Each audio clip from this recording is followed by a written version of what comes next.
Guys, ito nga pala yung yung riser ng pressurization sa stair.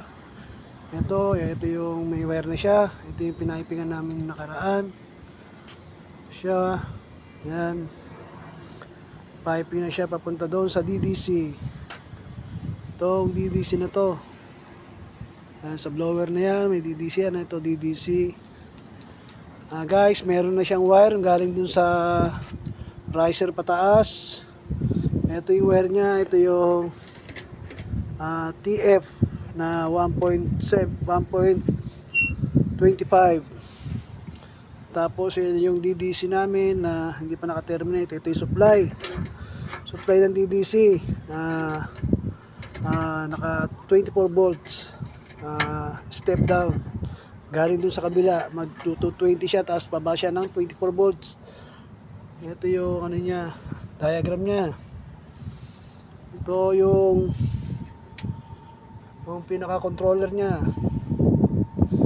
Tapos ito yung piniping ko.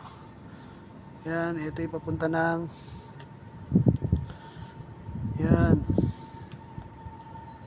yan yung piniping ko. Yan, may laman na lahat yan. Terminator lang ang kulang kasi ito, yan pa, punta rito. Makuha ng supply dito kay controller sa 220. Ito yung galing dun sa DDC. Makuha ng 220 rito. Tapos bababa ni ng 24 volts. Yan. Ayun Tapos ito may supply na rin. Kaso wala pa yung line side, load side pa lang, yung sa amin pa lang. Yung sa motor, ito na yung sa motor, kulang pa, yun pa yung sa motor. Yan na yun, sa motor, tsaka yung dalawa, 6 lead. Hindi pa na-terminate. Yan. Tapos meron ng supply doon. May supply na siya. Yan. Ito yung Y delta. May delta siya na 6 lead. Galing na dun sa sa motor, mga guys. Ito PB01. Ito yung supply namin. Papunta dyan sa controller na yan. Tapos ito yung blower. Yan ang blower.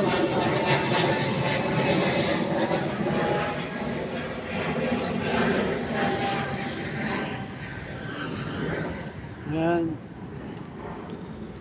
Ito siya. Terminate ko yan bukas. Sabi meron pa kaming papipingan. Nakita ko lang sa inyo na kompleto na yan. Terminate lang ang kulang. Terminate lang ang kulang, mga guys. Yan.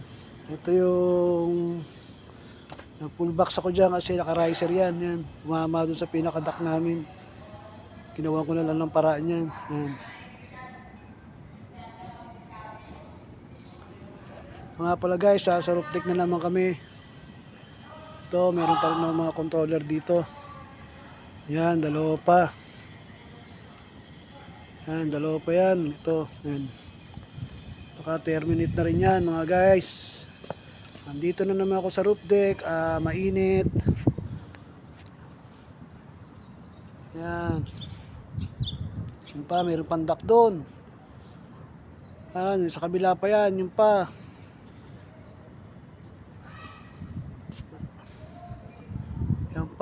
Yan pa yan.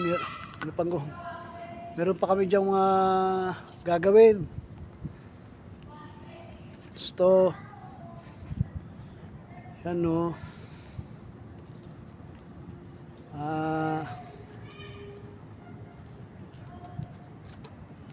yan guys. Tignan nyo guys yung mga pinaipingan ko.